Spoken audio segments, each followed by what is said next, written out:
खुलुमबाय। दिनै 5 February 2023 BN बड' निउसआव बयखौबो बरायबाय। चेनेलाव गोदानब्ला अन्नानै चेनेलखौ साबस्क्राइब खालामनानै हो। दानिया फैदो दिनैनि खौराङाव। चिरां जिल्लानि सिङाव थानाय बेंटल 4 नं सेरफांगुरि गामिनि गथ' सासे गोनांखा बिरखां नार्जारिनि अनजालि बिसि महिमा नार्जारिया 5 बोसोर बैसोनि गावनि गथ'खौ लाफानानै गुबुन सासे 11 बोसोर बैसोनि गथ' गोनांखा दिपनाथ बसुमतारिया महिमा नार्जारिखौ लानानै खारदों। बेनिखायनो खावलायदों नखरनि सुबुंफोरा खौरां हरनो। Contact number 9387629181। उन्दै बैसोआव हाबा खालामनायनि सायाव बिटिआरनि गाहाय प्रमद बर' बिथाङा बुङोदि उन्दै बैसोआव हाबा खालामनाया जोंनि समाजनि मोनसे जेननाय बिथिं आरो बियो गेदेर सावबादि जायो। जाय समाव सोलोंथाइजों समाजा आवगायलांगासिनो दङ, बेबादि समावनो उन्दै बैसोआव हाबा लानाय जानाया बांबोगासिनो दङ।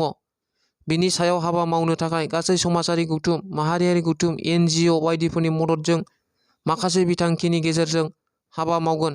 बेखौ होबथानो थाखाय पुलिस बिफान आरो सावस्रि बिफान, सोलोंथाइ बिफान जथायै गोबां खामानि मावलांगोन होनना बुङो बिटिआरनि CEM मानगोनां प्रमद बर' बिथाङा।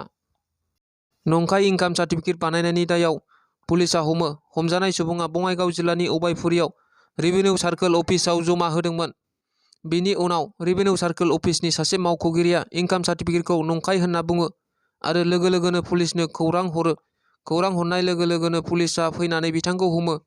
हमजानाय सुबुंनि मुंखौ रफिकुल इस्लाम होनना मिथिनो मोन्दों। मोनसे दुखुनांथाव जाथाय। गथ' सानै गोनां बिमाया गावखौ बुथारना लादों।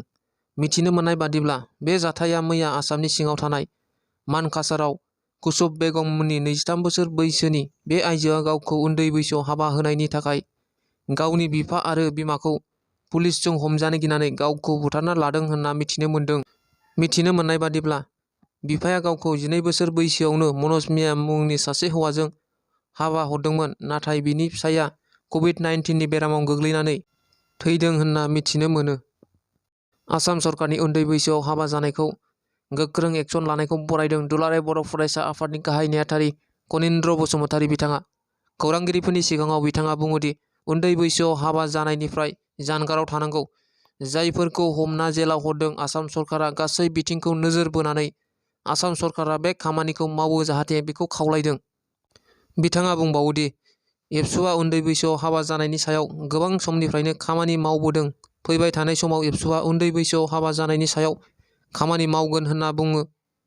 बिथाङा बुंबावोदि आसाम सरकारा उन्दै बैसोआव हाबा जानायफोरखौ मानो हमनाय जादों बेखौ रायजोफोरनि सिगाङाव सांग्रांथि मेलनि गेजेरजों फोरमायथिगोन होनना खौरांगिरिफोरनि सिगाङाव बिथाङा बुंथिना होयो।